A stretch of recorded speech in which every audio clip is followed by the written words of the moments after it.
Bismillahirrahmanirrahim. Assalamualaikum warahmatullahi wabarakatuh. Innal hamdalillah nahmaduhu wa nasta'inuhu wa nastaghfiruh wa na'udzu billahi min shururi anfusina wa min sayyiati a'malina. Man yahdihillahu fala mudilla lahu wa man yudlil fala hadiya lahu.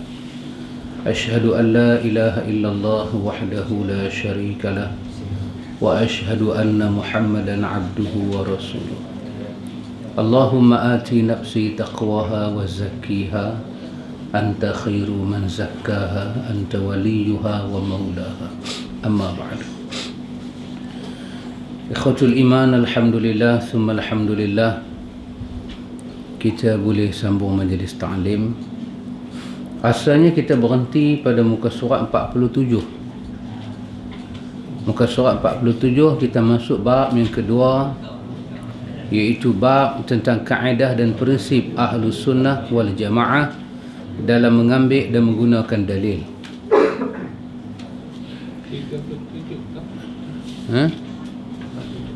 Saya punya tanya 47.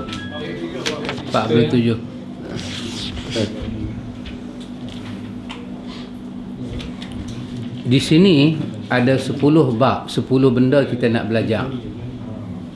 Iaitu daripada sini kita boleh membezakan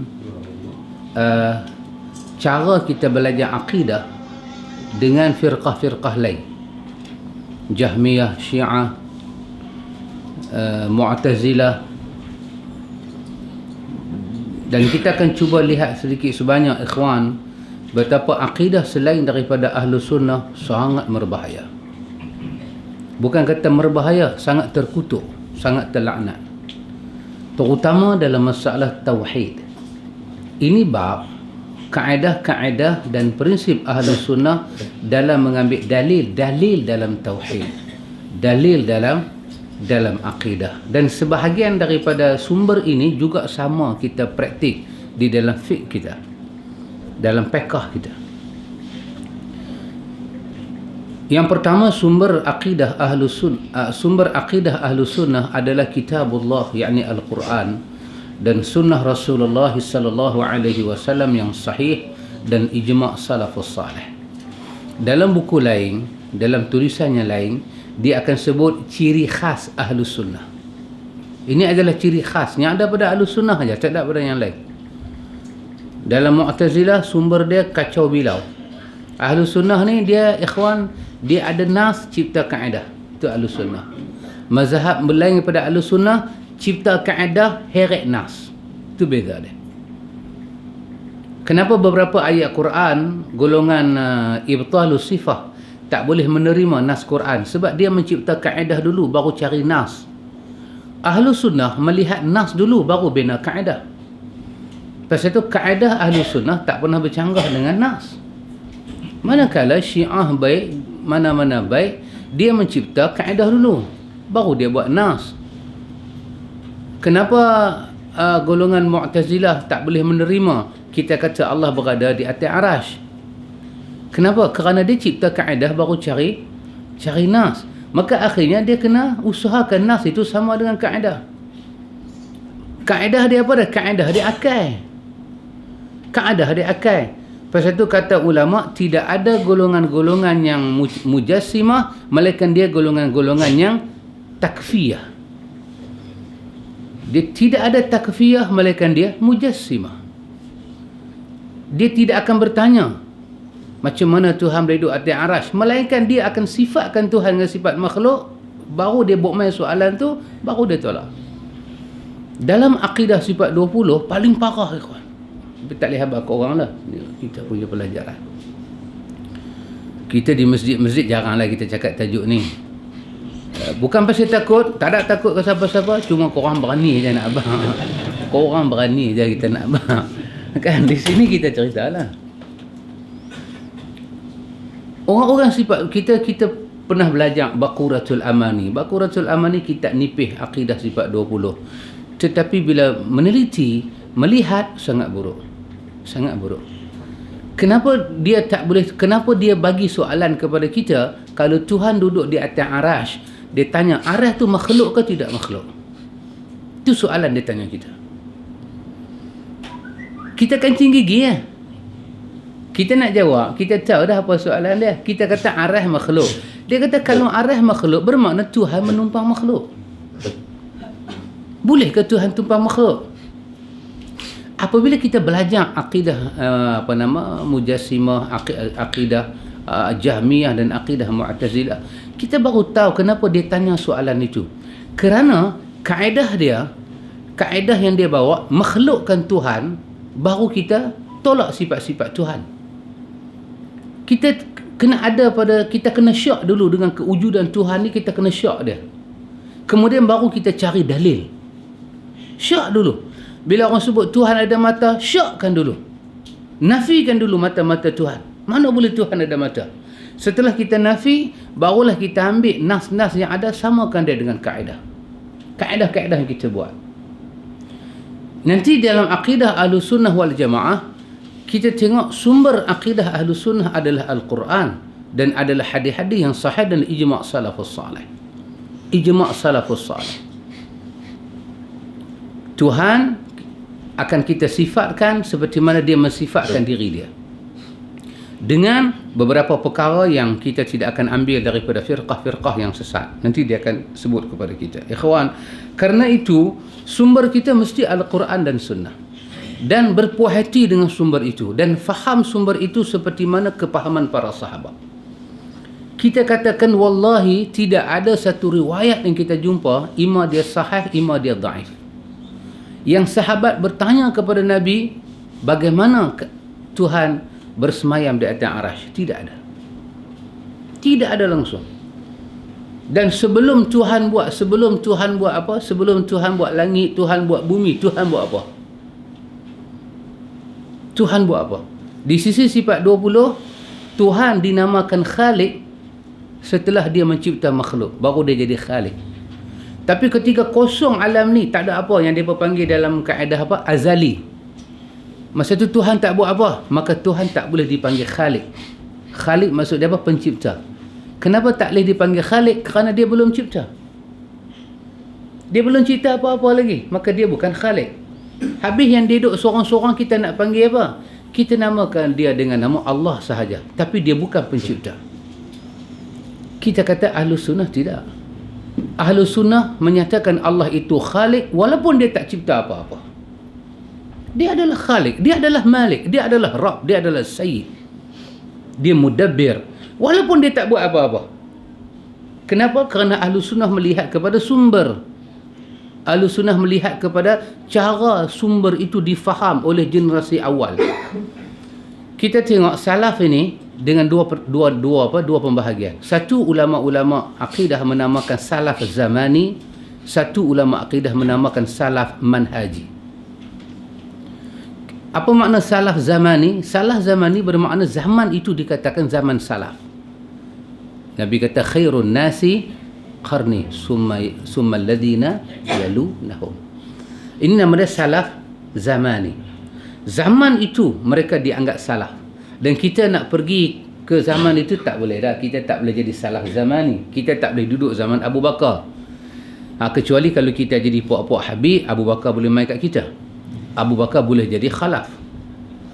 Nabi boleh main, Musa boleh main, macam-macam orang boleh main. Sehingga saya tengok dalam YouTube, ustaz itu berkata, kalau kita baca kitab Ihya, maka Ghazali pasti akan datang. Kalau kita baca Sahih Bukhari, Bukhari akan datang. Dan kalau kita membaca hadis Nabi, maka hadis Nabi akan datang. Nabi akan datang. Dan dia kata, saya mempunyai kawan yang sangat kasyaf, sehingga kan dia boleh melihat Nabi ada di mana, dan dia boleh bertanya khabar kepada Nabi. Jadi kalau kita nak jadi orang tu, kita kena jadi Habib. Kita jadilah para ahbab. Kemudian kita tinggalkan sumber-sumber yang kita baca malam ni. InsyaAllah bukan kata Nabi boleh main, Iblis pun boleh main jumpa kita. Tak ada masalah. Tak ada masalah. Untuk jadi khalaf, untuk jadi salaf zamani, tak boleh. Kita tak boleh masukkan diri kita pada zaman Abu Bakar, tak boleh. Tetapi kita boleh jadi yang kedua, nama dia salaf manhaji. Apa dia? Kita salaf dari segi manhaj. Ini tidak ada yang menghalang kita. Kita umat khalaf berada pada ke belakang, tetapi manhaj pelajaran kita adalah manhaj salaf. Kerana itu sumber penting, ikhwan. Sumber adalah penting. Bukankah kita menyatakan Allah itu bersemayam di atas arash? Kerana Qurannya menyebut. Nanti orang kita baca dalam sifat 20 pelajaran yang paling jauh sikit kita pergi, dia akan bagi tahu kepada kita summa stawa 'alal 'arsy, summa stawa 'alal 'arsy. Istawa dia kata ada banyak makna. Kan? Kita kata betul, istawa ni ada banyak makna. Tetapi istawa akan jadi satu makna melihat kepada jumlah ayat yang dibuat. Ada 7 tempat di dalam Al-Quran Allah bercerita dia itu istawa.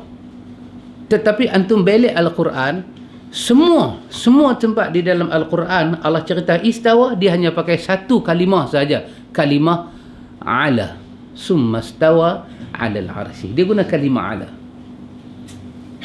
Kalau orang kata istawa ada banyak makna, istawa ada dengan makna fauqa, istawa ada dengan makna istaqarra, istawa ada makna dengan sa'ida, meninggi, menetap di atas. Betul. Tapi sekiranya dia guna kalimah ala, di sisi bahasa Arab, satu aja makna dia.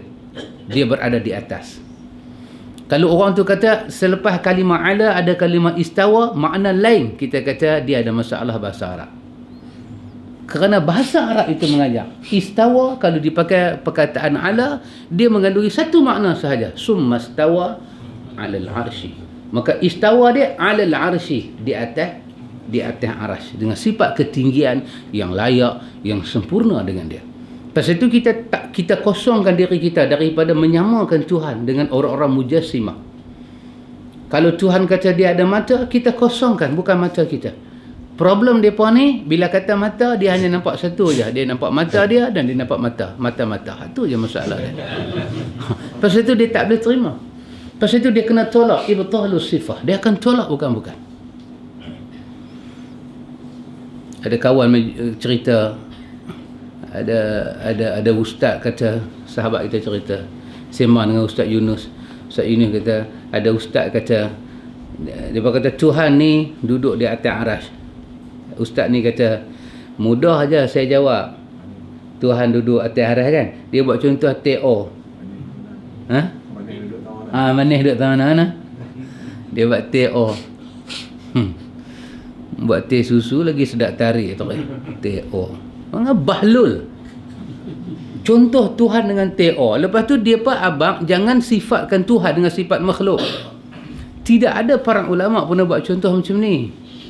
Kenapa ikhwan? Kerana mencipta kaedah heret dalil medu. Cipta kaedah heret dalil. Kita tidak ikhwan. Melihat kaedah baru cipta. Melihat nas baru cipta kaedah. Kita tak sama dengan mereka. Allah cerita tentang Musa alaihi salam. Ini satu perkataan yang berat. Antum boleh dengar, tapi kalau nak sampai pada orang, antum hati-hatilah. Allah cerita tentang Musa alaihi salam dengan Fir'aun. Dalam surah apa? Dalam surah Ghafir. Antum semak surah Ghafir. Antara ayat 30 lebih tu, 35 ke 34 gitulah. Cerita apa? Antum tengok dari segi akidah.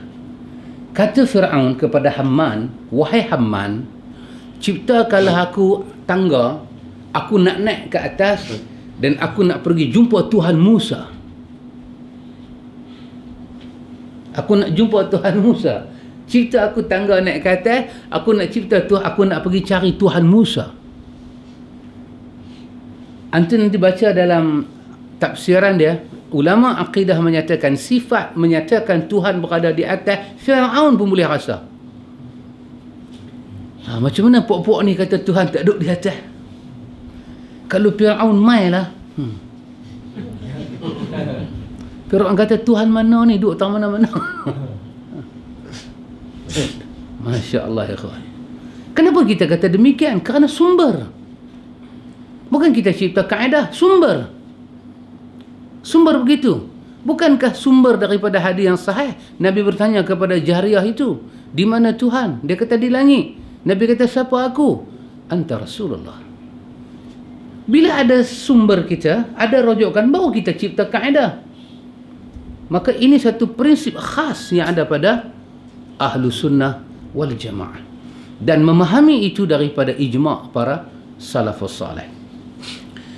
Yang kedua, ikhwatul iman, setiap sunnah yang sahih yang berasal daripada Nabi SAW, ini kaedah ahlu sunnah, wajib diterima walaupun sifatnya adalah ahad. Walaupun sifat hadis itu adalah hadis yang ahad. Cuba anda tengok, dia buat nota kaki di bawah 64. Hadis ahad adalah hadis yang tidak mencapai darjat mutawatir, iaitu hadis yang diriwayatkan oleh seorang perawi atau lebih, tetapi periwayatannya dalam jumlah yang terhitung. Atau hadis ahad ialah hadis yang tidak memenuhi syarat-syarat hadis mutawatir, atau tidak memenuhi sebahagian dari syarat-syarat mutawatir. Ini disebut oleh Imam Ibn Hajar. Hadis ahad, dia tetap sahih, cuma rawi dia, sahabat yang menceritakan hadis itu tak banyak. Ada 2, ada 3, ada 4. Mutawatir ni banyak. Sebahagian ulama kata 10 naik ke atas, sebahagian ulama kata 20 naik ke atas, sebahagian ulama kata 20 naik ke atas tu, dan cukuplah kita kata dia mutawatir. 50 ke 60, macam hadis sugi, 70 sahabat meriwayatkan. 70 sahabat meriwayatkan hadis tentang kelebihan bersugi, maka dia mutawatir. Hadis tentang siapa berbohong kepada aku, dia mutawatir. Berpuluh-puluh sahabat meriwayatkan. Adapun hadis ahad, kadang-kadang mungkin seorang sahabat riwayat, tapi dia sahabat. Innamal a'malu binniyat. Hadis itu hadis ahad, tapi dia sahih. Kenapa? Walaupun dia seorang, tapi dia adalah sahabat. Kullu sahabatul udul 'inda ahli sunnah. Semua sahabat itu adil, mereka tidak berbohong atas Nabi di sisi ahlu sunnah. Maka ahlu sunnah menerima hadis ahad walaupun dia bukan daripada mutawatir, dengan syarat dia sahih. Berbeza dengan Mu'tazilah. Sebahagian imam Mu'tazilah dia tak mau hadis ahad dalam akidah, sebab dia kata nak jaga. Inilah Imam Ibn Taymiyah komen, bagus niat mereka nak menjaga akidah, tetapi dia telah melampau, sehingga kan dia jaga pada satu tempat, kerana pada satu tempat itu tidak ada huraian, dia terpaksa mencipta kaedah, dan kaedah dia berlaga dengan nas yang ada. Allah Subhanahu wa taala berfirman, "Wa ma atakumur rasulu fakhuzuhu wa ma nahakum anhu fantahu." Dan apa-apa yang diberikan Rasul kepadamu maka terimalah, dan apa-apa yang dilarang bagimu maka tinggalkanlah. Apa-apa yang Rasul beri pada kamu terima. Ini di antara sumber ahlu sunnah pegang, menerima dengan syarat dia sahih walaupun ahad. Syarat dia sahih. Pasal Al-Quran menyatakan, wa ma atakumur rasulu fakhuzuhu. Apa yang Nabi bawa kepada kamu terima, terutama akidah. Maka kepastian kita apa dia ikhwan? Kita kena siasat. Antum tahu apa yang Allah Ta'ala bagi pada kita? Semua kita ada. Apa? Kita cakap bahasa orang putih dia panggil apa? Authority. Authority. Melayu panggil apa? Kuasa. Allah bagi satu kuasa pada kita. Dan siapa pun tak boleh rampas kuasa ini. Seorang, tua, muda, siapa tak boleh rampas. Sebelum kita nak menerima agama, sebelum kita nak menerima hadis, sebelum kita nak menerima siapa saja sembang, Allah bagi satu authority kepada kita, yang Allah simpan dalam surah Al-Hujurat. Ayat berapa? Ayat 6 mungkin. Ayat 6. Ya ayyuhalladzina amanu in ja'akum fasiqun binaba'in fatabayyanu. Ini authority. Siapa tak boleh rampas. Wahai orang-orang yang beriman, apabila datang kepada kamu orang fasik, ataupun berita itu datang, berita yang fasik, berita tak elok, apa authority kita? Fatabayyanu. Kamu kena siasat. Ya ikhwan, siapa pun bercakap, mesti kita siasat. Sehingga kan tak ada siapa boleh kata, saya tak pastilah benda ni, kena guna authority awak, baru awak pasti. Siapa pun tak boleh kata, lah dia ustaz, dia al-fadil, dia sahibu samah, dia bagi saya terima. Tak boleh ikhwan. Authority kita fatabayyanu. Fatabayyanu. Tengok dia buat pada kita nota kaki. Dia buat nota kaki, dia sebut nama kitab Nuhbatul Fikr oleh Imam Ibn Hajar Asqalani. Dia bubuh jilid 1 muka surat 106. Authority kita. cari kitab tu pergi siasat. Imam yang Melayu, imam yang Arab, siasat. Betul baru kita terima. Tak betul, tak terima. Authority. Mana boleh satu orang tu kata, saya ni nak siasat lagu mana? Mana boleh tak boleh siasat. Mana boleh tak ada siasat. Kita bukan duduk zaman kuta kintir, kan? Kita duduk zaman ni, zaman boleh siasat. Setiap kita ada handphone yang, mana ada handphone kita, handphone zaman Tok Nadong no. Al-Fadhil pun pakai Oppo. Kan tara kita ni hak cerodong macam ni, mana boleh kata fatabayanu adalah authority yang Tuhan bagi pada setiap kepala kita. Saya nak tanya ustaz tu, saya malu, awak telah buang hak yang Tuhan bagi pada awak. Fatabayanu. Kenapa? Di belakang ayat itu, takut supaya kamu tidak berhukum dengan kejahilan, nanti ada pihak jadi mangsa. Kalau kita tak siasat agama ini ikhwan, yang akan jadi mangsa siapa dia? Pertama diri kita ikhwan. Kita nak tuntut pahala di mana? Di mana nak tuntut pahala? Satu, di hari akhirat. Kena ada kaitan dengan Rasulullah. Kena ada kaitan dengan Rasulullah. Ini bahayanya tidak itibak. Ini untungnya kita itibak Nabi. Ikut Nabi ada jaminan pahala. Tak ikut Nabi, bahaya dia. Tak mana kita nak tuntut benda tu. Kita nak tukar ibadat kita dengan pahala di hari akhirat. Nak tukar tak mana? Quran kata fatabayanu. Supaya kita tak jadi mangsa, supaya agama tak jadi mangsa, dan supaya lebih besar daripada itu Rasulullah sallallahu alaihi wasallam tidak jadi mangsa. Setiap orang yang jadi mangsa, kita dikira satu kezaliman dah kita buat. Authority itu Allah bagi pada kita ikhwan. Karena itu Allah menyatakan kepada kita, ambillah fakhuzuhu, ambillah. Yang ketiga ikhwan, apa sumber ahlu sunnah menjadikan rujukan dalam memahami Al-Quran dan sunnah adalah nas-nas Al-Quran maupun hadis yang menjelaskannya, pemahaman salafus salih dan para imam yang mengikuti jejak mereka, serta dilihat arti yang benar dari bahasa Arab.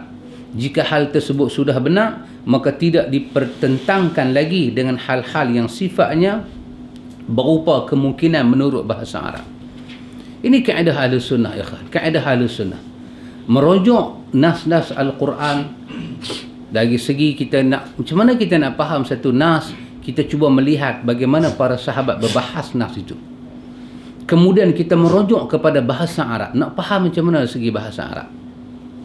Walaupun ada pandangan satu dua pandangan berlainan, tapi mengguna, orang panggil dirayah, mengguna kekuatan dirayah, kekuatan bahasa Arab. Dan sebelum guna kekuatan bahasa Arab, melihat dahulu setiap ayat itu bagaimana dihuraikan. Bagaimana dihuraikan ayat itu. Seperti seperti Anas bin Malik menyatakan, apa yang Quran mendiamkan diri tentang sifat Allah. Kata Anas, apa yang Al-Quran mendiamkan diri tentang sifat Allah, maka kami para sahabat mendiamkan diri. Sakata alaiha, kami diam. Ada Al-Quran tak cerita tentang sifat Allah? Ada. Masa bila? Seperti sebelum ni, bagaimana keadaan Tuhan? Dalam hadis kata, inna awwalu ma khalaqallahu al-qalam. Benda yang mula Allah cipta adalah qalam, kan? Sebelum Allah cipta qalam, dia buat apa? Nas mendiamkan diri. Kita diam lah. Kita diam lah. Kita nak kata apa? Tak ada, nas tak cerita. Macam mana kita nak cerita? Oh, dia kata tak. Dia kata tu zaman azali. Zaman tu zaman Tuhan sedang merancang. Kita kata kita tak tahu. Dan kalau Quran mendiamkan diri, apa faedah kita nak tanya? Orang datang kepada Abdurrahman Al-Mahdi. Abdurrahman Al-Mahdi seorang daripada Syekh Bukhari, dia guru Bukhari. Kan? Budak tu tanya dekat Abdurrahman Al-Mahdi, Tuhan ni hang kata duduk atas arash. Aku nak tanya, sebelum dia buat arash, dia duduk atas apa? Kerana benda mula dia buat kalam, lepas tu baru buat arash. Masa dia buat kalam, dia duduk tak mana? Dia tak ada tempat ya? Bila buat arash, baru boleh duduk. Antara arash dengan kalam, yang mana buat dulu? qalam buat dulu. Masa dia buat qalam, dia duduk tang mana? Tengok otak kepala otak. Abdul Rahman Al-Mahdi baca surah Fatir. Alhamdulillahilladzi fatiris sama, kan? Ada ayat Allah buat malaikat mathna wa thulatha wa ruba'. Malaikat itu uli ajnihati mathna wa thalatha wa ruba'. Allah cipta pada malaikat itu sayap. Lepas tu Allah bagi dua kanan, dua kiri. 3 kanan, 3 kiri. 4 kanan, 4 kiri. Lepas tu Allah kata yazidu fi khalqi ma yasha. Lepas tu Allah tambah sayap tu ikut suka. Kata Abdul Rahman Al-Mahdi, masa Tuhan buat masna wa thulatha, Allah buat 2 sayap, Allah buat 3 sayap, Allah buat 4. Lepas tu kalau buat 2, 2 belah kanan, 2 belah kiri, 3 belah kanan, 3 belah kiri, 4 belah kanan, 4 belah kiri. Penuh dah lah 6. Allah kata yazidu, kami tambah lagi sayap. Abdul Rahman Al-Mahdi kata bila Tuhan tambah lagi sayap, setelah dia kata 4 kanan 4 kiri, maka dia tambah jadi 5. 5 tu dia tambah tang mana? Belah kiri juga ke? Belah kanan juga ke? Tang depan ke? Tang belakang ke? Tang kepala ke? Kata budak ni, manalah aku nak beritahu. Manalah aku nak beritahu. Abdul Rahman bin Mahdi kata, kalau sayap malaikat pun hang tak tahu, macam mana hang nak tahu sebelum Tuhan buat arah Tuhan dua tang mana? Yang ada nas hang tak tahu, yang tak ada nas macam mana hang nak tahu? Anda tengok sikap Ahli Sunnah. Diamlah diri kita. Diamlah diri kita. Dok dia nak tanya juga. Sebelum ada Baitul Ilmi ni hampa mengaji kat mana? Dia tanya kita. Lah mengaji Baitul Ilmi, sebelum ada mengaji kat mana? Ikut suka kami lah nak mengaji kat mana. Lu buat apa? Ya ikut suka Tuhan lah. Benda Tuhan tak bagi tahu. Macam mana kita nak lajak, kita nak ambil tahu? Kalau kita lajak juga, bermakna bukan Tuhan yang mensifatkan diri Tuhan. Kita yang duk bagi sifat kepada Tuhan. Dan ini satu benda mungkar. Lepas itu kembali kepada bahasa Arab. Akidah, walaupun kekuatan bahasa Arab diguna dalam akidah, tetapi akidah ini dia bukan tunjang pertama. Bahasa Arab ni bukan tunjang pertama dalam akidah. Kata Imam Al-Albani rahimahullahu ta'ala, ketika dia berhujah dengan satu orang PhD dalam bahasa Arab, kata Syekh Nasaruddin Al-Albani, berapa banyak orang faham bahasa Arab tapi masih terkeluar daripada petunjuk Muhammad. Tapi berapa ramai orang tak tahu bahasa Arab, mereka duduk di atas petunjuk Muhammad. Bahasa Arab penting, mesti tahu bahasa Arab. Tetapi bukanlah bahasa Arab itu satu-satunya alat untuk mendapat akidah yang sebenar. Tidak. Mesti dia rujuk kepada sahabat dan maksud bahasa Arab yang paling dekat. Macam kita mengaji fiqh pun macam tu, kan? Kalau orang kata sentuh perempuan batal wudu, ada ayat-ayat Quran dia. Kita kata betul lah, kita tidak menolak ini semua. Tetapi melihat kepada maksud orang Arab tu sendiri. Orang Arab tu sendiri, bila dalam surah An-Nisa tu kata, setelah kamu sentuh perempuan, kamu ambil wudu. Orang Arab tu faham macam mana? Dia faham makna bukan sentuh biasa. Dia faham makna lebih daripada tu. Ini nama dia mengembalikan maksud bahasa Arab, mengembalikan kalimah Arab itu kepada maksud yang sebenar. Yang keempat, ikhwan, prinsip utama dalam usuluddin, dalam hal akidah ini, semua telah dijelaskan oleh Nabi SAW. Ini benda penting, ikhwan. Sebelum kita belajar akidah, sebelum kita belajar as-sunnah, kita belajar tauhid, hak ni kita kena simpan dulu dalam kepala. Apa dia? Semua prinsip-prinsip penting dalam hal tauhid, Nabi telah bagi penjelasan. Sehingga dalam tauhid tak ada ijtihad, tak ada qiyas. Tak memerlukan pandangan orang lain. Tak perlu pandangan orang lain. Tak perlu siapa mai pada kita, saya berpandangan. Tak ada pandangan. Melihat kepada nas. Kenapa? Hal prinsip telah Nabi jelaskan. Siapa pun tidak berhak untuk mengadakan sesuatu yang baru, yang tidak ada contoh sebelumnya, apalagi sampai menyatakan hal tersebut bahagian daripada agama. Tak boleh. Allah Subhanahu wa ta'ala telah menyempurnakan agamanya. Wahyu telah terputus dan kenabian telah pun ditutup. Tak ada offer jawatan kosong dalam bab ni. Siapa pun tak boleh ambil alih. Siapa pun tak boleh cakap pandai. Melainkan dia kena kembali kepada nas. Dia kena kembali kepada ajaran yang sebenar. Firman Allah, "Al-yawma akmaltu lakum dinakum wa atmamtu alaikum ni'mati wa raditu lakumul Islam dina." Pada hari ini telah kusempurnakan untukmu agamamu dan telah kucukupkan kepadamu nikmatku dan telah kuredai Islam itu menjadi agama bagimu. Dan Nabi kita Muhammad menyebut, "Man ahdatha fi amrina hadza ma laysa minhu fahuwa rad." Barang siapa mengadakan dalam urusan agama kami ini sesuatu yang bukan bahagian darinya, maka amalnya tertolak. Hadis yang biasa kita dengar, man amila, kan? Ini dalam bahagian amal. Maksud dia apa? Pasal itu kita kata fatabayanu, itu authority kita. Kita nak amal. Ini biasanya kena pada semua orang alim dan orang awam. Dia beramal. Ni selawat khusus pada hari Arafah, doa khusus pada hari Arafah. Lepas tu siapa yang puasa dalam bulan-bulan ni pahala 80 tahun. Orang dengar orang amal lah. Ini bahagian amal. Man amila amalan. Siapa beramal dengan satu amalan, dia tak ada teringat nak pergi siasat. Fatabayanu tadi. Maka nanti dia balik di hari akhirat, dia akan tengok amal itu mardud, ditolak. Tapi bahagian ni pula mungkin atas sikit, tak ramai orang terlibat. Mungkin yang terlibat orang-orang agama yang panggil duk cipta-cipta ni semua. Dia bahagian ahdas. Dia mengada-ngadakan. Bila orang tanya dia cipta hukum, dia cipta benda dengan kepala otak dia. Apa pandangan ustaz dalam masalah ni? Saya berpandang, masa duk kata saya tu otak duk lari, jadi geliga otak ni. Apa dia nak tuang bagi ke orang? Ahdas, dia mereka. Baik kawan yang beramal, reka belum amal lagi, baru reka kaedah.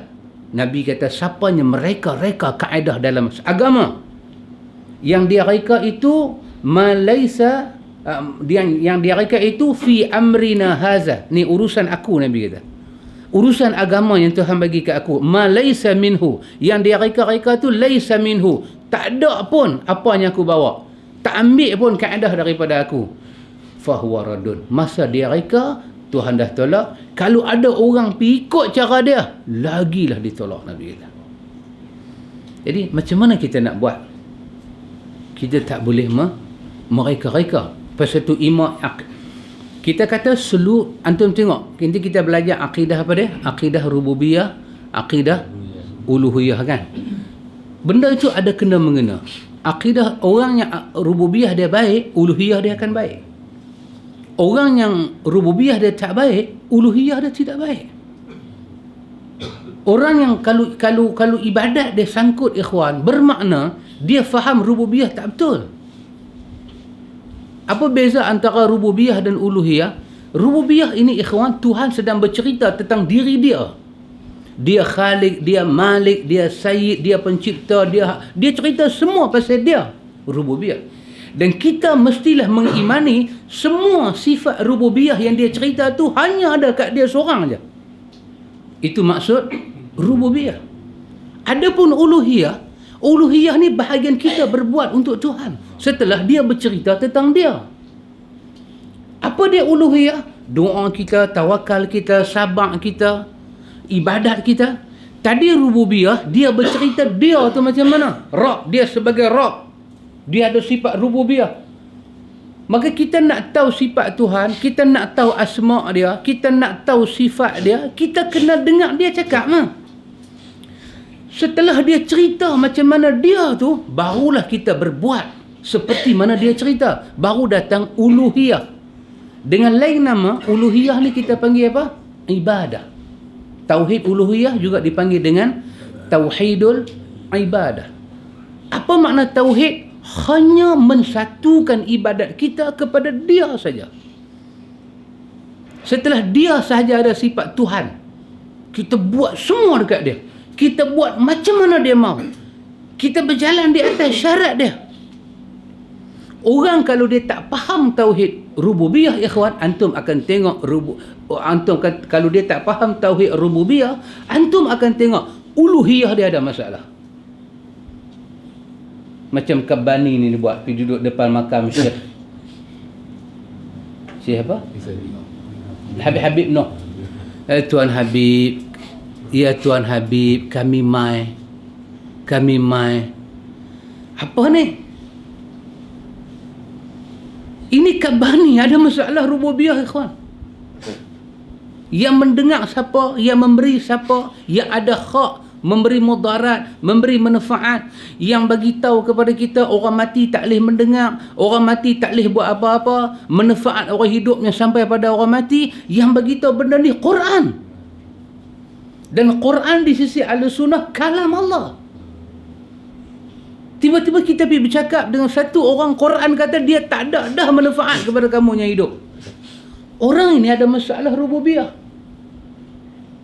Kita tengok dia pergi makam. Ataupun tak payah pergi makam. Ni dalam duduk macam ni, buat haud. Apa dia? Buat majlis, berzikir banyak-banyak, pakai selawat syekh itu, pakai selawat syekh ni, lepas tu boleh merasa syekh itu datang ke majlis kita. Maka dalam doa dia akan sebutlah, dengan berkat Syekh Abdul Qadir Jilani. Satu soalan, orang Pulau Pinang buat macam tu. Dia Allah, Tuan Syekh Abdul, dia bukan kata ya Allah dengan berkat Syekh Abdul Qadir Jilani. Dia bercakap macam Kabani cakap dalam YouTube tu, wahai Tuan Syekh Abdul Qadir Jilani, sampaikanlah hajat kami pada Tuhan. Dia bercakap macam tu. Tak apa, orang Pulau Pinang buat lagu tu, orang Kuala Lumpur buat, orang Kedah buat. Lah nak tanya satu soalan, Syekh Kadiak tu duduk tahu mana? Syekh Kadiak ni duduk datang mana? Dia duduk ada kubur. Kubur dia di mana? Kubur dia di Baghdad. Baik. Habis, masa orang Penang seru, dia dengar ke? Orang Kedah seru. Orang Baghdad sendiri seru. Yaman seru. Yaman confirm seru dah. Yaman seru. Ni negeri-negeri antar beratah ni lagi seru. Adakah satu manusia, dia setelah dia mati, dia boleh duduk satu tempat yang pendengaran dia tu boleh sampai semua orang seru? Ikhwan, Quran ajak kita yang boleh dengar semua seruan, baik kita seru dengan mulut, baik kita seru dengan hati. Siapa dia yang boleh mendengar setajam tu? Hanya Allah. Hanya Allah. Pasal tu rububiyah kita belajar tu betul. Hanya Allah boleh mendengar seruan zahir dan seruan yang tersembunyi dalam hati. Alimun bizati sudur. Dalam surah apa? Tabarakalladzi tu. Allah cerita dia tu boleh mendengar. Kalau kamu jaharkan perkataan kamu, kamu deraskan kata kamu, kamu slowkan kata kamu, Allah mendengar sampai dalam hati. Kan ada satu perempuan nama dia apa? Khawlah binti Sa'labah. Betul kan nama tu saya pakai? Khawlah binti Sa'labah kan? Pasal suami dia zihar dia. Betul? Dia duk bercakap dengan Nabi, bisik-bisik kan? Aisyah duk dalam kan? Duk bisik. Tiba-tiba Allah surun surah Mujadalah. Laqad sami'allahu qawlan lati tu. Allah mendengar suara dua orang duk bisik-bisik. Khadijah kata, Masya Allah. Bagaimana ayat ini turun, gementak jiwa aku, terpacak bulu rumah aku. Dia duk bisik-bisik, apa pun tak dengar pasal zihar. Allah turunkan ayat. Allah mendengar bisikan mereka. Allah mendengar bisikan. Sampailah apa yang kamu simpan dalam hati, tak keluar di mulut, hanya Allah saja boleh dengar. Tiba-tiba kita baca doa. Wahai Tuan Syekh, sampaikanlah hajat kami pada Allah. Wahai Tuan Syekh, hajat kami pada Allah, hang tolong sampai. Orang Penang kata, orang Kedah kata, tu baru Malaysia. India, Bangladesh, Sri Lanka, Pakistan, tak cembok lagi. Yaman berapa tempat punya ada. Sudan. Syekh tu boleh dengar ke? Kalau dia yakin Syekh tu boleh dengar, Syekh tu telah ada rububiyah. Dia total syirik kepada Allah. Kerana itu, kalau orang itu tidak reti apa itu rububiyah, akan lingkup uluhiyah dia. Dia beribadat sembrono.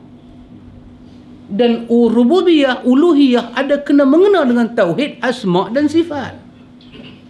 Bagaimana kita reti sifat Allah? Bagaimana kita guna sifat Allah? Kita guna nama-nama Allah yang baik dalam beribadat. Kita tahu sifat-sifat Allah. Ahlu sunnah wal jamaah ikhwatul iman yakin semua prinsip ini Nabi dah ajar. Nabi dah ajar. Kenapa kita jangan pergi jangan duk ziarah kubur kerap sangat. Bukan kita tak ziarah kubur, jangan duk zawarat. Apa dia?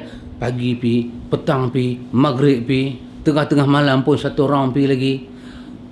For what, man? Bermakna ada benda mula-mula dia masuk dalam hati ni, ada benda. Maka dengan Allah sebagai syarak, pembuat hukum ni siapa dia? Tasyri' ni siapa dia? Allah sahaja ada hak bagi tahu halal, bagi tahu haram, bagi tahu boleh, bagi tahu tak boleh, bagi tahu ni ibadat, bagi tahu ni bukan ibadat. Haqqut tasyri', haqqullahi wahdah. Hak yang membuat tasyri', buat undang-undang agama ni hanya hak Allah sahaja. Kemudian Allah bagi tahu dekat Nabi dia. Nabi dia menyampaikan. Dan apa-apa Allah suruh Nabi dia cakap, Allah nak tasyri'kan hukum di atas lidah Nabi, maka Nabi akan cakap. Orang lain mana boleh buat hukum hakam. Agama tak bagi, tak tahu dia kata boleh. Mana boleh. Ada orang cakap kan, saya duk sebut pasal marhaban kan. Ada orang cakap apa? Abtadi'ul imla bismi zatil aliyah kan. Dia kata jangan terjemah aliyah tu aliyah Syiah, terjemahlah aliyah Ahlussunnah. Yang mana dia ni aliyah Ahlussunnah ni? Kalau Syiah pukul dada kan, ya Hasan, ya Hasan. Dia kata jangan kita sifatkan Hasan Syiah, cari Hasan kita. Hai pak aku Hasan lah. Apa nak merepek ni lah bu? Ada ke tawassul Hasan Ahlussunnah ni? Ada. Macam mana Hasan Ahlussunnah ni? Anda tengok kadang-kadang yang bercakap lagu ni, dia punya martabat apa? AJK Majlis Fatwa. Yang cakap macam ni. Habis apa dia fatwa kita harap dia buat keluar? Apa dia? Bila Syiah mai, AJK fatwa. Kadang-kadang bila mufti tak ada, dia ganti mufti. Cakap Hasan ada dua. Hasan Syiah satu, Hasan Ahlussunnah satu. Jadi kita bila kata, ya wahai Hasan, kamu ni orang baik dalam doa kita. Dia kata jangan ikut Hasan Syiah tu, Hasan Ahlussunnah. Apa dia ni? Apa dia ni? Pening kepala kan, pening kepala. Lepas itu apa? Imam Munawi cerita dalam kitab dia kan tentang satu orang sufi. Dia berjalan-jalan, dia jumpa satu badawi. Badawi. Dia imam besar lah dalam sufi. Duduk badawi ni tanya mai daripada mana dia, abang, apa tujuan kamu berjalan? Dia kata aku nak mengumpul 1000 dalil tentang kewujudan Allah. Dia kata dekat badawi ni. Badawi ni tanya macam mana? Dia kata tujuan aku berjalan ni aku nak kumpul 1000 dalil tentang kewujudan Allah. Badawi dia tanya, dah jumpa dah? Dia kata aku dah jumpa 1000 dalil Allah itu wujud. Dan aku nak cari lagi. Kok jumpa 1200 ke 1300 ke? Apa Badawi ni kata kat dia? Hang nak cari 1000 dalil Allah wujud? Aku jumpa tai unta, aku tahu Tuhan dah wujud. Macam mana cari 1000 dalil? Aku jumpa tai unta, aku tahu Tuhan wujud. Imam Nawawi cerita hikayat ni. Imam Munawi cerita hikayat ini. Anda tengok betapa bodohnya manusia belajar akidah kalau tak belajar atas Ahlussunnah. Dia nak cari 1000 dalil Tuhan wujud. 1000 dalil apa? Habis yang hadis Bukhari kata Allah duk tahan langit dengan bumi. Allah tahan langit. Allah tahan langit. Hak satu orang putih, dia kata betul ke Tuhan ni wujud? Betul ke Tuhan ni wujud? Apa dia buat? Dia kata aku nak keluar daripada rumah. Dia dalam buku tu buku orang putih lah kan. Buku orang putih saya terjemah lah. Dalam buku orang putih tu kata dia pray, dia doa. Dia keluar rumah, dia doa. Dia keluar rumah, dia buka pintu dia keluar rumah. Lepas tu dia kata kalau Tuhan tu wujud, tutup pintu tu dengan sendiri. Pintu duduk macam tu, tak tutup. Oh, dia kata Tuhan belum wujud lagi. Dia keluar pergi. Dia keluar pergi, dia pergi shopping tentang mall manakah, dia balik main, pintu kereta dia tak tutup. Dia masuk dalam. Dia kata kalau betul Tuhan tu wujud, Tuhan mesti boleh tutup pintu kereta aku. Dia right. Dia kata 2 kali dah Tuhan tak boleh buat apa kat aku. Dia ambil barang-barang dia beli semua, dia letak atas meja, dia buka pintu peti ais. Dia kata kalau betul Tuhan ni wujud, masukkan barang ni dalam peti ais. Tak masuk-masuk juga. Setiap benda dia buat, dia catat. Berapa banyak dah dia buat, Tuhan tak respon dia. Tuhan tak respon dia. Sampailah dia sembang dengan kawan dia, satu pensyarah dengan dia universiti, dia sembang dengan kawan dia. Kawan dia tu, awak lah raplah minta ni. Kawan tu bagi kat dia satu Holy Quran. Dia balik, dia baca, kawan dia suruh baca tu ayat daripada inna fi khalqis samawati wal ardi wa ikhtilafil laili wan nahar la ayatin li ulil albab alladhina yazkuruna Allah qiyaman. Dia buka-buka, dia baca yang ni. Kawan tu kata, yang suruh Tuhan buka pintu kereta buat apa? Hang suruh Tuhan bubur barang dalam peti ais buat apa? Hang nak tahu tak Tuhan wujud? Hang baca ayat ni. Tuhan beritahu dia wujud. Dia baca-baca ayat, pada langit dan bumi silih berganti siang dan malam, ada tanda bagi orang yang ada otak, Tuhan itu wujud. Lepas tu orang yang mengingati Allah dalam keadaan duduk, dalam keadaan berbaring, dalam keadaan apa ni semua, alladzina yazkurullaha qiyaman wa qu'udan wa ala junubihim. Duduk melengum dia. Aku duk cari tanda Tuhan wujud. Rupanya Tuhan beritahu, aku yang duduk ni tanda kata dia wujud. Aku yang duk tidur ni tanda kata dia wujud. Orang putih macam ni ambil sikit masa, duk pergi buka tafsir, tengok, pergi tanya orang tu, pergi tanya orang ni, dia masuk Islam. Yang sufi nala gedebak ni nak pergi cari 1000 tanda Tuhan wujud. Badawi tu kata unta tu Tuhan wujud lah. Afala yanzuruna ilal ibil kaifa khuliqat. Bodoh manusia ni akhwan. Akidah Ahlus Sunnah saja bagi orang jadi cerdik. Lain semua akidah dia bagi bodoh kita. Yang kelima, apa prinsip Ahlus Sunnah? Berserah diri, yakni taslim, patuh dan taat hanya kepada Allah dan Rasulnya secara zahir dan batin. Dalam urusan akidah, kita bagi satu walak yang tinggi kepada Allah dan Rasul. Nas-nas akidah mesti datang daripada Allah dan Rasul. Allah berturun, Rasul akan beritahu pada kita zahir dan batin makna dia. Dia tak ada Nabi cerita makna zahir, kita boleh faham makna batin. Dia tak ada. Dia cuma ada dalam ajaran yang kacau bilau satu dunia ni. Kacau bilau. Ada buku, nama buku tu buku apa ikhwan? Kashful Ghummah. Asal kita Arab, terjemahan Jawi tua. Kashful Ghummah. Dia cerita, bila kita semayang, kita berdiri, Allahu Akbar, ni alif dia kata. Kan? Bila kita rokok, yang ni ha dia kata. Pasal tu bila kita rokok nak bagi ha, lutut kita kena bagi kendon sikit. Kena bagi kendon. Dia tak boleh, kalau kita merunjuk macam kita ni, dia tak jadi ha.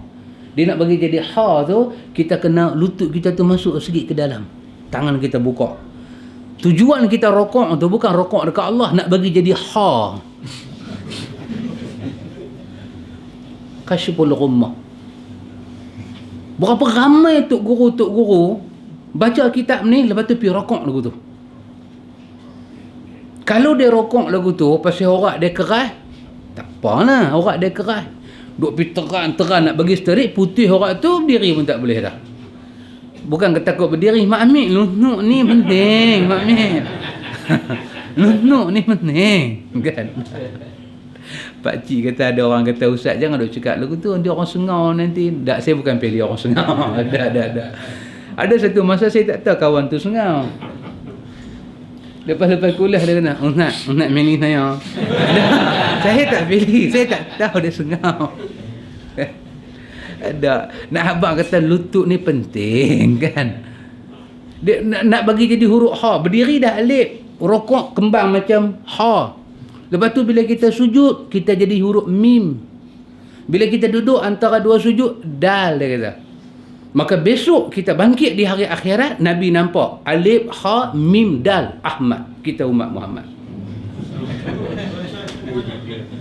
Kashful Ghummah. Baca kitab tu, Kashful Ghummah. Kitab Melayu, Arab, terjemah Melayu. Ada sampai macam tu. Antum tengok pasal apa dia jadi lagu tu? Pasal rububiyah dia tak betul. Dia faham sifat Allah tak betul. Pasal tu ibadat dia tak betul. Pasal apa kita lawat? Antum pernah dengar orang beritahu kat kita awaluddin ma'rifatullah? Pernah dengar? Habis kita nak kata apa dia? Dia kata, Tuan, awaluddin ma'rifatullah. Kita bila dengar, kita kata apa? Sorry Tuan, awaluddin tak ada ma'rifatullah. Awaluddin tak ada. Awal Syari ada. Berkawan dengan dia, Awal Syari. Awaluddin tak ada ma'rifatullah. Macam mana ni? Tak mana ambil dalam agama ni awaluddin ma'rifatullah?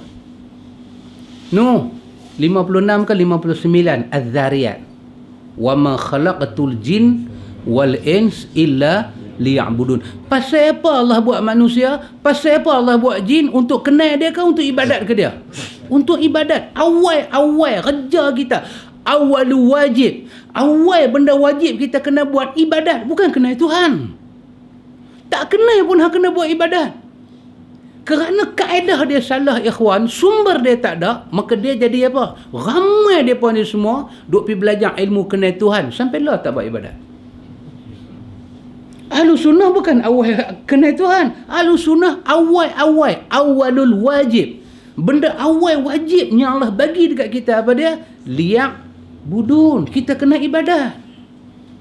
Liya'budun, tauhid ibadat. Daripada tauhid ibadat ni datang tauhid rububiyah, datang tauhid ibadat, datang tauhid asma wa sifat. Ni awal wajib. Awal benda wajib. Antum tengok bagaimana kaedah yang silap, dan Ahlus Sunnah tidak menerima kaedah-kaedah ni semua. Tak boleh terima. Kalau dia kata awaluddin tauhid, nanti saat kita nak kena tengok awal tauhid. Nanti saat kita kata 20% macam ada betul lah. Tapi tauhid macam mana? Tauhid kalau sekadar duk pitau tauhid, ibadat tak ada. Pasal tu awal benda wajib kepada kita adalah ibadat. Ya ayyuhan nasu ubudu rabbakumul ladzi khalaqakum. Wahai manusia, kamu semua kena buat satu benda penting. Hampa semua kena sembah Allah yang buat kamu, buat mak bapak kamu sebelum daripada kamu, supaya kamu jadi orang yang bertakwa. Tak ada satu ayat Quran awal ma'rifatullah. Tak ada. Ibadat dulu. Ibadat kepada Allah Ta'ala dulu. Tahu makna ibadah. Pasal tu Imam kita, Imam Ibn Taymiyah, cerita apa makna ibadat. Kata dia ismun jami', nama yang menghimpunkan aqwal wa af'al ma yuhibbuhu Allah wa yardahu, iaitu nama yang menghimpunkan apa-apanya Allah Ta'ala cinta dan apa-apanya Allah redha daripada perkataan dan perbuatan, zahir dan batin. Itu adalah ibadat. Barulah kita belajar apa yang dikatakan, apa dia yang Allah cinta, apa dia yang Allah benci. Baru kita belajar. Kita nak tahu macam mana benda tu benci. Kita nak tahu macam mana. Kita kata Allah turunkan, Allah beritahu dalam Quran, Allah beritahu dalam sunnah, ni dia suka, ni dia benci. Lepas tu timbul soalan, macam mana nak buat benda dia suka, macam mana nak tinggal benda dia benci. Dia hantar Rasul, dia tunjuk kepada kita secara amaliyah, secara praktikal, macam mana nak tinggal, macam mana nak buat. Itu di sisi Ahlus Sunnah faham jalan beragama. Tidak menolak sesuatu daripada Quran dan As-Sunnah yang sahih. Mai kita serah diri kepada dalil. Serah diri pada dalil. Ini yang benda tawakal paling tinggi, ikhwan. Kita serah diri, serah kepercayaan kepada nas yang ada. Dan nas Ahlus Sunnah dapat dipaham dengan akal yang waras. Sebab Ahlus Sunnah tidak menolak fungsi akal dalam akidah. Tak tolak. Tapi Ahlus Sunnah sentiasa mendahulukan nas yang dapat dipaham. Baik menolak itu dengan qiyas, baik menolak itu dengan cara kashfun, yakni kita menolak secara takbir rahsia, secara ghaib, ucapan seorang syekh ataupun pendapat imam-imam yang lain. Tak ada satu imam boleh tolak. Tapi dalam Syiah tu tengok, imam kira besar, imam kira besar, tolak cakap imam kira salah. Lu jadi Imam Khomeini, pergi jadi Ayatullah, pergi jadi Ayatullah Uzma, Ayatullah yang paling tinggi. Depa ni sampai pada peringkat boleh tengok Quran, boleh bagi tahu yang ni tahu. Wahyu sampailah duk turun lagi kepada Ayatullah. Sampailah. Ahlus Sunnah ada. Sufi ada. Sufi ada. Dalam tarekat kita duk belajar dulu-dulu ni kira raja mimpi ya kita ni. Bila mimpi pergi jumpa ni ustaz, saya ada mimpi. Ustaz tu tak habis lah. Saya berjalan satu jalan yang begitu cerah, tiba-tiba gelap. Saya jaga. Ustaz tu golek kepala, astagfirullah. Kata awak ustaz, dah perjalanan hang ni singkat sangat. Kita zikir sampai 50,000, 60,000 dia bagi tahu singkat. Belas sekali bagi penyapu kat dia.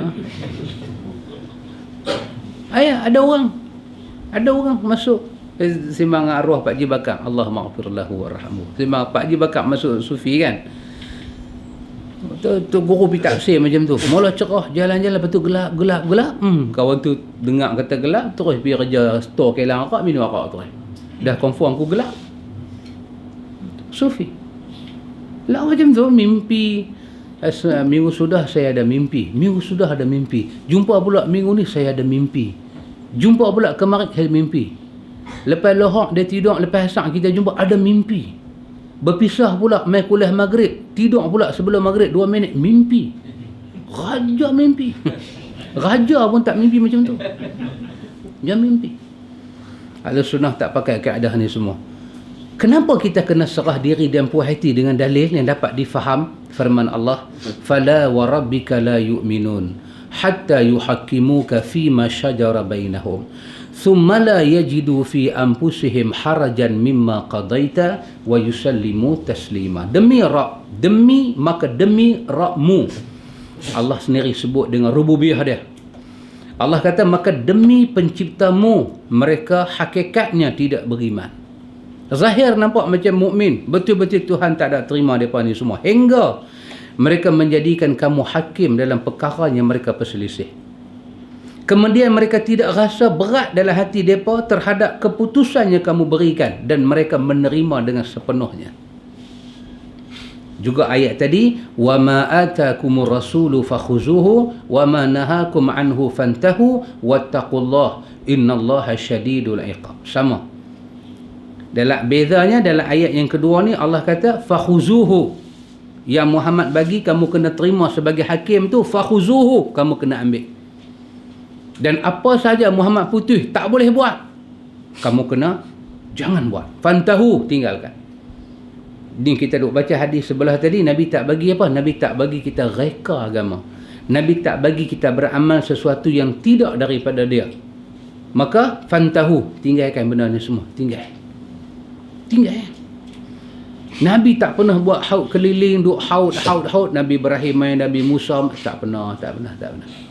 Kita terus buat haud, terus terlibat dengan mana-mana haud yang syekh-syekh ni semua duk buat. Tak usah terlibat. Buat macam mana cara dia suruh buat. Yang ke-6, dalil akli, akal yang benar akan sesuai dengan dalil naqli, yang nas yang sahih. Sesuatu yang qat'i dari kedua dalil tersebut tidak akan bertentangan selamanya. Baik Quran, baik sunnah. Quran tak akan lawan dengan sunnah. Dan akal boleh menerima penjelasan Quran dan sunnah. Cuma bila kita puak-puak Mu'tazilah, Jahmiyah, ni semua, depa didik akal depa ni lebih tinggi daripada dalil. Pasal tu akal boleh menolak dalil. Kita tidak. Ahlussunnah tidak menolak fungsi akal. Banyak ayat Quran kata mana akal kamu tak fikir ke? Ayat Quran kata tentang ulul albab. Ayat Quran kata kalau kami mau dengar, kami guna akal, kami tak masuk neraka sa'ir. Akal boleh faham nas. Akal boleh terima nas. Terang. Akal boleh terima. Ni kita duk sembelih korban ni kan. Tu orang India mai tanya kita. Dia kata, brother, I ask you. Kita boleh. Apa pasal lembu you potong? You tahu kan lembu kita ada ingat Tuhan. Anak bagi tahu apa kata. Tak ada, ni nas. Mana dia tahu nas? Akal boleh menerima sebab-sebab tauhid. Akal bukan penentu, akal bukan rujukan dalam tauhid. Tapi setelah nas ditentukan, akal boleh memahami hikmat-hikmat dia. Kita sahabat tuan, brother, kita Orang Islam kita sembelih lembu, kita nak beritahu apa dia? Satu benda, binatang bukan Tuhan. Binatang bukan Tuhan. Satu benda kita beritahu kat dia, pendek aja, binatang bukan Tuhan dan binatang tak layak jadi Tuhan. Salah satu sebab kami orang Islam, kita kata salah satu sebab, banyak sebab lagi, sebab salah satu sebab kami orang Islam sembelih korban kerana nak beritahu binatang tak layak jadi Tuhan. Dia dijadikan sebagai alat berkorban, dan korban itu di atas nama Allah, untuk Allah dan cara yang telah ditentukan oleh Allah. This is we call sacrifice. Betul pakcik? Pengorbanan, sacrifice, pengorbanan. Cukup tak kat tu? Nampak lepas tu kita tak boleh nak pergi dah kan? Kalau ditanya pun tak boleh makan cekak. Pergi tengok lembu lain pula. Dia bogi lagi soalan, kita tak lepas dah. Tak kat tu je. Satu orang yang sihat pemikiran dia, tak mabuk, tak kena daun ketum, tak kena ganja, rokok pun pelan-pelan duk tinggal dah, dia boleh fikir dengan elok.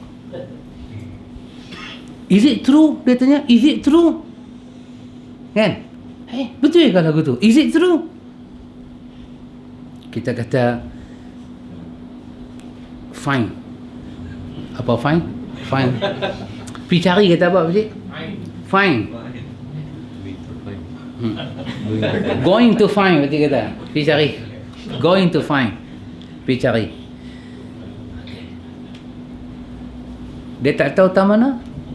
Satu punya buku, apa yang mudah dia baca punya, bagi kat dia dalam bahasa Tamil ke, terjemahan oleh Quran dalam bahasa Tamil ke, satu bagi kat dia. Akal boleh faham. Agama tak tolak kegunaan akal dalam memahami tauhid, tetapi akal nombor apa? Nombor 6. Tempat dia nombor 6. Nas dulu. Faham macam mana sahabat faham dulu. Bahasa Arab letak cara nak faham tu. Lepas tu taslim, serah diri dulu, baru guna kewarasan akal. Rasulullah sallallahu alaihi wasallam yang ketujuh dalam memahami akidah ni, benda-benda yang kita kena faham sebelum belajar akidah. Apa dia? Rasulullah itu adalah maksum. Jadi apa yang dia cakap di mulut dia, Nabi bagi tahu apa dia? Tengah aku duduk sembahyang, hadis sahih. Mungkin kita akan jumpa dalam Riyadhus Salihin kot. Nabi kata tengah aku duduk sembahyang, Iprit kacau aku. Iprit. Sikit punya iprit ke dia ni? Mana dulu? Jelutong kot saya ingat tempat saya duduk, dia panggil Mak Iprit. Dulu kan? Jelutong. Hamba Allah tu pergi haji, balik pun duk iprit. Tang situ lah orang panggil kat dia. Kan? Kesian. Tak apa iprit. No. Kampung Pak Long, orang panggil Mak Tontai. Apa punya satu dia panggil nama lagu tu. Nak kata apa, zaman hari tu kampung saya ingat berapa Pak Mat duk ada. Pak Mat Tabung, Pak Mat Terpa, Pak Mat Balik Pulau, Pak Mat apa lagi, Pak Mat Tempelas kan. Macam-macam Pak Mat punya duk ada. Dia berbubuh nama. Pasal apa? Nak cari senang. Apa nak abang tadi? Ifrit. Nabi kata, aku tengah duduk semayang, dia kacau aku. Apa aku buat? Nabi kata, sekali dia main-main, kata aku tangkap leher dia. Tengah semayang, Nabi kata, aku tangkap leher dia, aku picit, sampai Nabi kata, ayak leher dia jatuh di tangan aku. Kalau Allah izin, Nabi kata, aku nak tunjuk dia tu dekat budak-budak Madinah, supaya mereka boleh main dengan Ifrit. Tapi Allah tak bagi izin, Nabi kata. Aku lepas dia. Kita serah diri ya. Nabi maksum, dia cakap macam tu. Iblis ada ayat leher. Leher. Dalam hadis Nabi kata, dia dengar azan, dia buat apa? Dia kentut dan dia lari. Maka kita beritahu, syaitan boleh kentut. Nabi kata tengah makan, kita sebut bismillah, yang mula tadi kita lupa, kita sebut bismillah, dia muntah. Nabi kata syaitan boleh muntah. Kita beritahu syaitan boleh muntah. Dia pun dengar gelak, alamak syaitan muntah, syaitan tak sihat. Kepala otak dia tak sihat. Bukan dia tak sihat. Nabi beritahu dia muntah. Pasal apa dia muntah? Kita sebut bismillah. Pasal apa kita sanggup cerita lagu tu? Ni nama tu 7 duk ada. Nabi maksum. Allah pelihara dia. Dia tak bohong kita. Tak akan bohong kita. Mustahil dia bohong. Dipelihara Allah daripada kesalahan. Dan para sahabat secara keseluruhan dijauhkan Allah dari bersepakat di atas kesesatan. Sahabat yang mengaji dengan dia, Allah pelihara daripada depa sepakat di atas sesat, depa tak sesat. Pasal itu menjadi rujukan Ahlussunnah. Bila belajar dikatakan tangan Allah, kena tengok dulu mai daripada mana. Quran turun ke siapa? Kepada Muhammad. Muhammad ajak siapa? Ajak sahabat. Faham tu dulu. Apa kedudukan Muhammad di sisi Islam? Dia maksum, dia rasul, dia hamba Allah. Apa kedudukan para sahabat? Umat yang paling terbaik dan terpelihara dan dipercayai. Itu Ahlussunnah punya rujukan dalam akidah. Yang duk pergi kata tangan bukan tangannya, duk kata aras bukan aras, tengok-tengok siapa? No, main 400 tahun hijrah, main 300 tahun lebih, main 600, ni semua bukan rujukan kita. Kalau rujuk juga kita salah. Satu hadis Nabi kita menyebut, innallaha ta'ala qad ajara ummati min an tajtami'a ala dhalalah. Sesungguhnya Allah Ta'ala lindung umatku dari berkumpul, bersepakat di atas kesesatan. Siapa dia umat di sini? Imam Ibnu Abi Asim dalam syarah dalam kitab dia As-Sunnah yang disyarahkan oleh Imam Baghawi, dia kata maksud ummati di sini adalah as-sahabatu. Sahabat Nabi qad ajara, dipelihara Allah daripada antajtami'a ala dhalalah, bersepakat di atas sesat. Ali ada ijtihad dia, Muawiyah ijtihad dia, depa berkelahi tidak sesat. Mana-mana pihak tak sesat. Allah pelihara depa, qad ajara ummati. Allah telah pelihara umat aku min an tajtami'a ala dhalalah, berhimpun di atas sesat. Yang ke-8 apa dia? Yang ke-8 bertengkar dalam masalah agama tercelah. Ini kita jaga sebelum belajar akidah, belajar tauhid. Hak ni kita ingat dulu. Kita tak mau bertengkar. Siapa kata Tuhan duduk atas langit? Kita kata siapa kata apa? 9 tempat Quran bagi tahu Allah ada di atas aras.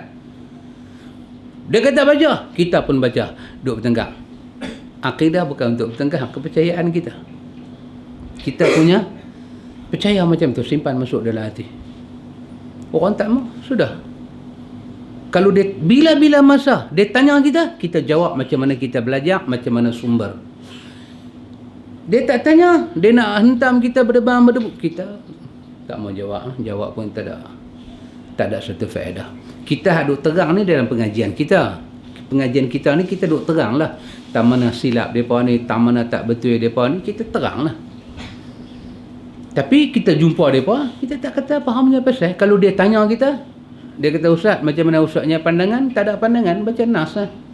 Oh, dia kata ustaz, saya tak setuju. Itu entah punya hal lah. Saya tak mau bertengkar, entah punya hal. Kita jalan lah.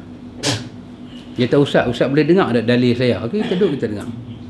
Macam mana ustaz punya kesimpulan? Kesimpulan saya, entah tak apa betul Apa kata saya lagu tu? Itu cara saya belajar. Entah tak apa betul. Bukan kita hukum dia, kita cara kita. Ustaz jadi imam, cara kita. Saf, Allahu Akbar. Kita percaya lebih aula baca Fatihah tanpa bismillah, Kita percaya lebih aula baca bismillah dengan suara pelan lah.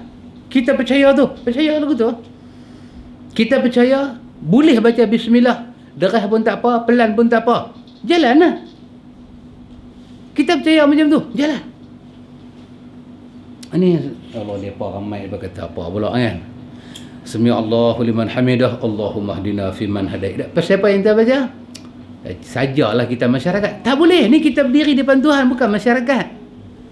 Buat macam mana kita percaya. Itu sumber kita. Itu kita punya syiar, logo kita, motor kita, kereta kita, trailer kita. Tu. Kita punya, bagi orang nampak, sumber Ahlussunnah, kemegahan Ahlussunnah. Macam tu.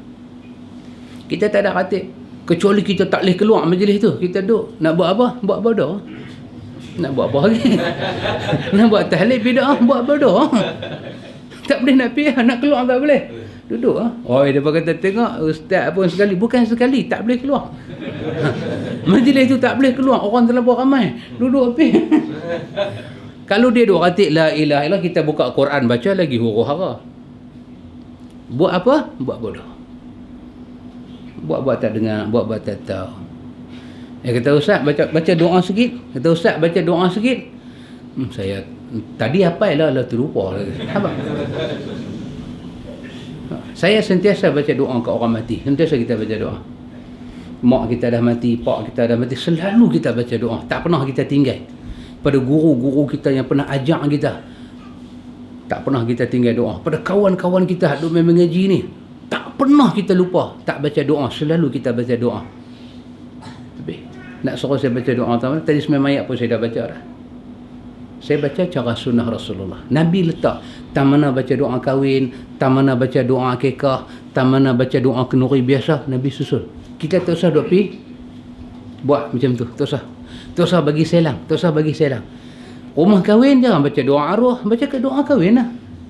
Jumpa-jumpa pengantin. Summa ila arwahika. Apa pula? Pengantin kata, apa dia ni? Pengantin kata, dah. Barakallahu lakuma. Baca doa tu. Buka Mahizin punya. Masa kita pergi ke rumah mayat, buka muka dia, Allahumma ghafir. Nabi baca Allahumma ghafir li Abi Salamah warfa' darajatahu. Kita buka dia, kita kata Allahumma ghafir. Ingat nama dia kan? Baca nama dia. Kalau tak ingat, Allahumma ghafir lahu warhamhu warfa' darajatahu. Angkatlah kedudukan dia, bagi syurga dekat dia. Takkan buka-buka mayat, barakallahu lakuma. Mayat tu terkejut, aku matilah, bukan aku kahwin. Orang kita ya kawan, dia pelik. Orang kita ni dia cukup pelik. Dia pergi rumah arwah, dia baca doa arwah. Dia pergi rumah kahwin, dia buat arwah. Dia pergi rumah kekah, dia buat arwah. Orang habaq doa selamat, dia tutup arwah. Minta selamat, bukan minta arwah. Dia bagi doa arwah. Masuk rumah baru, dia bagi doa. Nak arwah sangat ke? Betul tak? Orang kata apa? Berapa punya bela lah otak dia ni. Apa tak mau duk, bukan tak mau doa arwah, ada masalah kita baca. Kita duduk tahiyat antara dua sujud kan?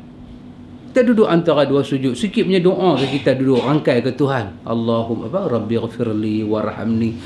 Tak teringat ke dekat mak kita masa tu?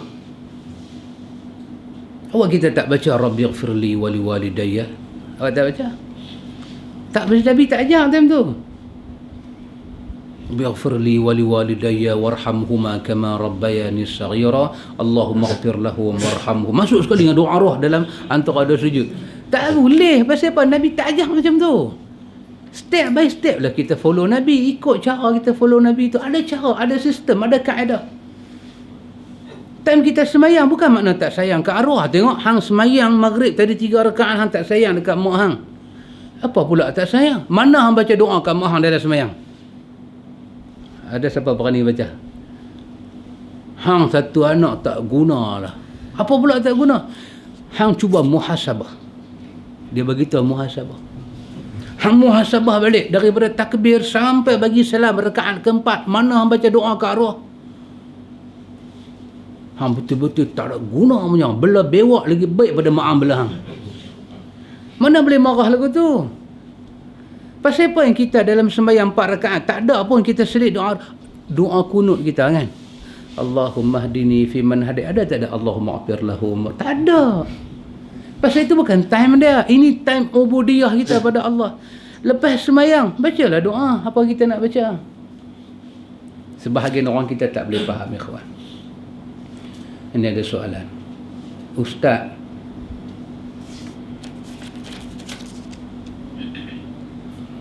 soalan apa? Soalan penonton. Mohon pencerahan. Saya pun duk heran. Dia pun duk minta saya bagi cerah. Saya gelap. Betul Ustaz, mohon penggelapan.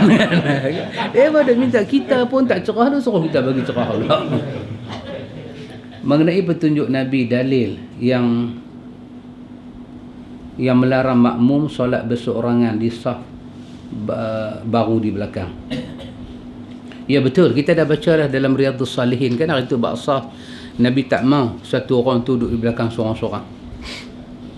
Maka ditimbullah kalau saf tu macam kita saf macam ni kan. Bila kita tahu saf kita ujung sana rapat, ujung sini rapat, menyebabkan kawan di belakang dia jadi seorang. Maka kita bentuk saf kita, saf juga, tapi di ujung sana tak rapat, ujung ni tak rapat.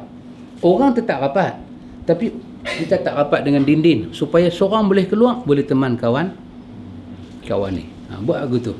Tapi kita dah baca dah dalam Riyadhus Salihin, baru lama dah itu.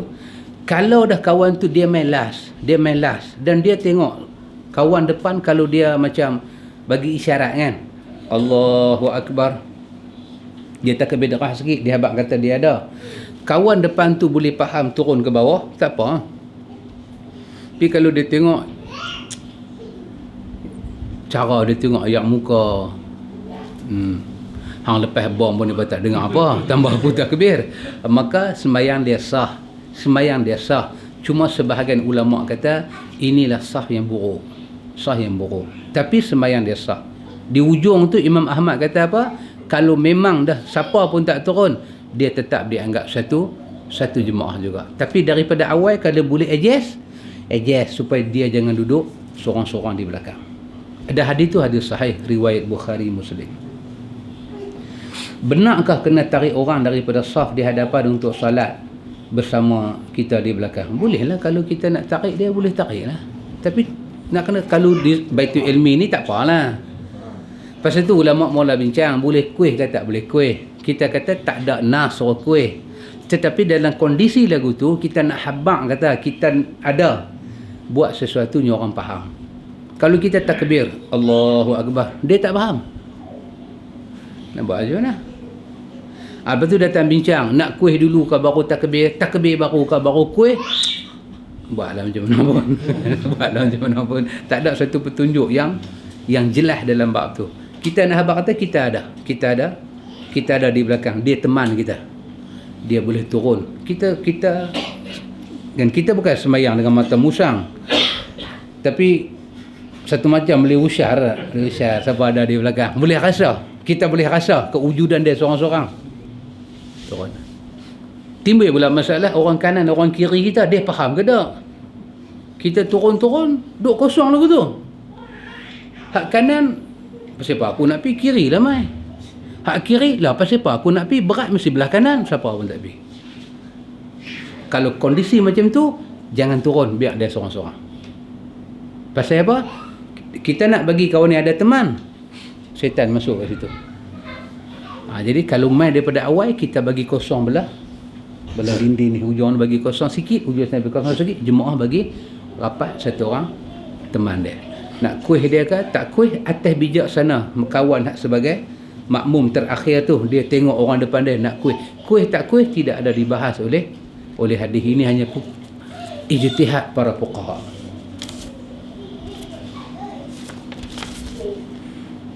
Kaki itu aurat bagi perempuan. Soalan dia, apakah tindakan kita kalau nampak kaki seorang yang sedang solat? Wallahu ta'ala alam, hanya Allah Maha mengetahui. Kaki menjadi aurat perempuan ini, dia apa? Dia bukan ulama apa kata? Tangan. Ni, tangan kan? Daripada sini ke sini, mutlak dia aurat. Dia mutlak. Badan, dia mutlak aurat. Adapun kaki, di sisi Abu Hanifah tu Nu'man, kalau satu perempuan tu dia pakai jubah labuh, bila dia berjalan, kaki dia keluar, kaki dia masuk, sudah dianggap menutup aurat.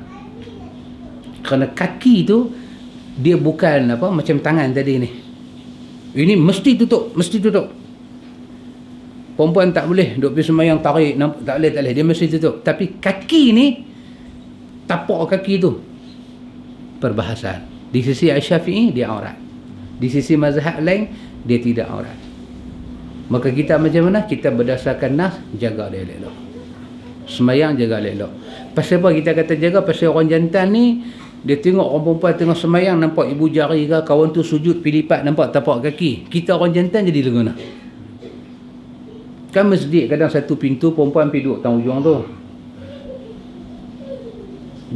Kita jalan dengan tawaduk lah. Tapi kan duk habaq setan tadi dia tolak mata kita lagu tu. Air. Kan dia air. Duk jalan lah, badan duk jalan, mata duk tengok situ. Sembahyang dia sah. Kita tak kata sembahyang dia batal, sembahyang dia sah. Cuma dari segi warak dia, zuhud dia, kita jaga. Satu orang perempuan nampak kaki, tapak kaki dia nampak, batal tak sembahyang dia? Kita kata tak batal, sembahyang dia boleh teruskan. Cuma timbul masalah apa? Warak dia, zuhud dia, dia tutup semua, tak ada hal apa. Itu di sisi fiqh dia macam tu. Di sisi nas pun kita tengok dia macam tu. Pasal tu anda tengok orang-orang belah Abu Hanifah balik sana, mamak-mamak India kerap kan, dia main sembahyang, dia bagi jubah dia labuh, kaki duk main lagu tu. Pakai stocking pakai, tak ada apa. Dan mazhab Syafi'i pun tak makruh sembahyang pakai stocking, sebab stocking daripada kaki naik atas. Isbal dalam mazhab Syafi'i daripada atas turun bawah, itu baru isbal. Pakaian daripada atas ke bawah, yang ke bawah tu isbal. Stocking ni daripada bawah naik atas, stocking tak masuk isbal. Sejuk macam ni punya sejuk, hujan lebat kan, ataupun kita rasa nak pakai stocking, pakai. Beli stocking baru punya kan, keluaran apa sajalah, nak abang kata kita beli, pakai. Ya Rasulullah, saya pakai baju baru, pakai kasut baru, saya sombong kah? Nabi kata tak, adalah di Imam Muslim. Yang sombong tu apa dia? Tolak kebenaran, hina manusia. Tapi satu perempuan boleh sembahyang bagi labuh terus, tak nampak kaki dia, dia telah menyelamatkan mata orang lain daripada jahat. Itulah sempurnanya sembahyang satu-satu orang. Tapi kalau kita tanya di sisi mazhab, antum pergi tanya Al-Fadil, sahibu samaha, kata nampak kaki, batal oh. Bukan kata batal, oh. Batal oh. Apa ni? Dia buat lagu tu lah. Di sisi sahibu samaha, Al-Fadil ni, kalau kita sujud, kain serban kita ni, kan? Jatuh lagu tu, kita sujud, tak sah oh. Tak sah oh. Pasal Tuhan pun T.O. Pekah lagi lah oh. Tak. Kita kata nasib ha? Kita nak sujud atas apa-apa, sujud lah. Riwayat bagi tahu jangan bila kita sujud dai kita sama dengan paras bungkuk. Tinggi kita kan, kita sujud sama nampak. Ni semua nak jaga image hidup. Tapi riwayat bagi tahu kita sembahyang dalam keadaan zahmah. Hadis Bukhari bagi tahu dalam bab sujud, kita sembahyang dalam keadaan zahmah, tiba-tiba kita sujud atas kaki orang. Nabi kata apa? Jalan sujud tu. Jalan sujud tu. Kita pergi Mekah bulan puasa, kita mendapat benda ni semua. Rokok boleh, tidak semua boleh, nak sujud. Kita bagi abuan lah. Kaki dia pacak dua lagu tu. Memang dah tak ada ruang. Kita nak buat ke mana? Memang dari kita ni, pergi bubuh hati tumit dia. Di sini tak dapat, di Mekah kita mendapat lah. Bulan puasa, tu pengalaman saya bulan puasa. Bagi tu dia, ya Allah, tak pernah aku sujud atas kaki orang. Dia main dalam hati ni gelabah. Dia jadi gelabah, dia duduk fikir seorang-seorang, nak ulang balik ke tak ulang balik, nak ulang ke tak ulang. Kalau ikut perangai lama, ulang balik Duduk saat pergi kedai, semak balik Sahih Bukhari bab sujud. Nabi beritahu boleh sujud atas tapak kaki orang. Kalau kita sembahyang tu dah jadi pack, dah jadi zahmah, orang banyak, sah sujud tu, sah sujud tu, sah sujud tu.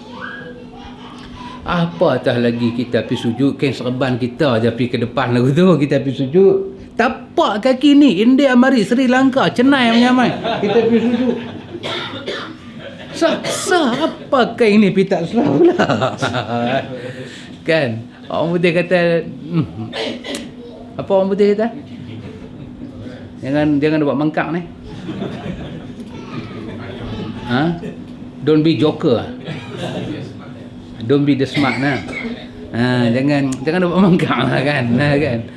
Orang perempuan kan dia pakai apa? Tudung dia sujud kan. Tak sikit. Lagu tu punya duk ada.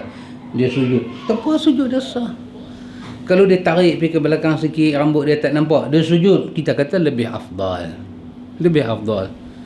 Kan? Dalam kitab fiqh dia kata orang jantan pakai serban tebal, dia sujud, kalau dia boleh pastikan dalam kitab fiqh mazhab Syafi'iyah kena sikit aja dia kata, ataupun kena sebahagian ni, sudah sah sujud dia. Cukuplah, tak ada payah kita nak jadi Kalang kabut apa. Tapi jaga orang perempuan tak nampak kaki dia semua, lebih sempurna sembahyang dia, dan dia juga telah menyebabkan pandangan orang lain menjadi lebih sempurna. Dalam hadis dia panggil apa? Ihtisar. Ihtisar ni apa dia?